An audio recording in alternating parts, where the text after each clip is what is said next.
Sí, el Consejo de Estado ha motivado esta suspensión del decreto del salario mínimo a raíz de la falta de fundamentación económica, técnica, del criterio utilizado para aumentar en 23% el salario mínimo, una cifra históricamente alta, con una inflación en Colombia del 5%.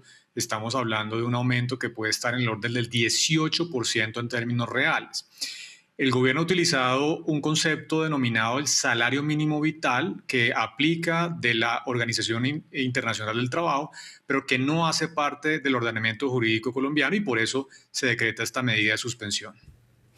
Petro dice, el presidente Gustavo Petro, que el decreto se ajusta al mandato constitucional. ¿Podría darse entonces el caso de que, por ejemplo, ambas lecturas sean compatibles con la ley? Y por otra parte, ¿estaríamos hablando más de una cuestión técnica que de fondo?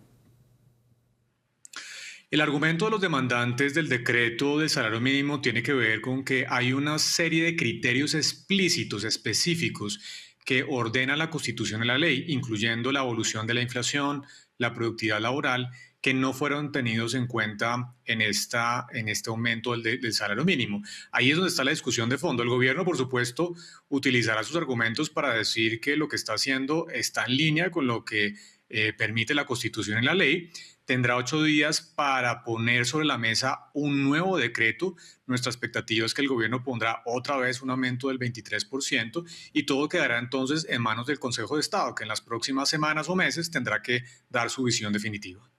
Para el gremio empresarial hay que decirlo que es el que se opuso principalmente a esta medida, la subida resultaba excesiva. ¿Qué datos se habían calculado de impacto según su conocimiento? Y quizá considera que el gobierno había planteado algún tipo de medida para poder mitigar este efecto.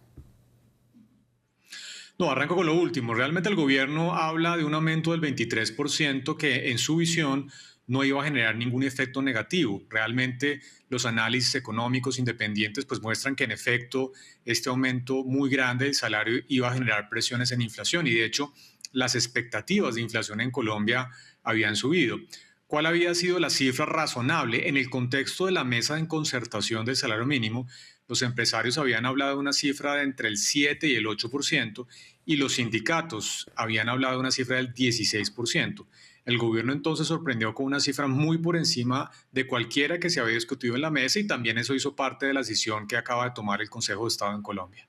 Estamos hablando de las afectaciones, pero ¿qué hay de ese amplio sector que se veía beneficiado? Es decir, desde la izquierda y los agentes sociales se llama a la movilización. ¿Cómo cree que puede impactar en el corto plazo esta decisión en el sector de la población que sí se veía beneficiado? Sí, tal vez es importante mencionar que en Colombia, infortunadamente, el 55% de los trabajadores son informales y ganan menos del salario mínimo, es decir, no se verían beneficiados. De los casi 23 millones de colombianos que están trabajando, ocupados actualmente, solamente cerca de 2 millones ganan un salario mínimo, así que estamos hablando de cerca del 10% de los ocupados. El resto realmente no tenía ningún beneficio. Pero por supuesto, políticamente va a ser muy rentable para el gobierno utilizar esto como una bandera frente a sus votantes, frente a sus bases de votación, especialmente en el contexto además de una campaña política. En el mes de marzo tenemos elecciones para el Congreso de la República y en los meses de mayo y junio para la presidencia. Así que esta medida no solamente tiene implicaciones económicas, sino también, por supuesto, implicaciones políticas importantes. Justamente usted habla de implicaciones políticas para el gobierno, es decir, para el oficialismo. ¿Qué hay, por ejemplo, para los candidatos que más bien podrían tomar esta medida o esta decisión de cara a las elecciones legislativas y presidenciales como un ofrecimiento también para sus votantes?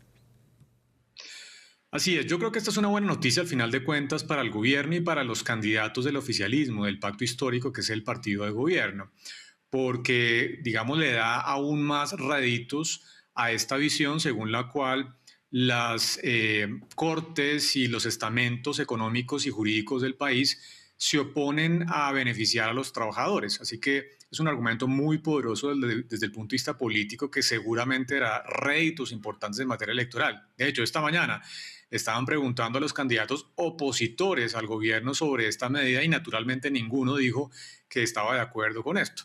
Entonces, políticamente creo que va a ser muy rentable para el gobierno y seguramente, ratifico, tendrá implicaciones importantes en las elecciones de presidencia y también de Congreso de la República.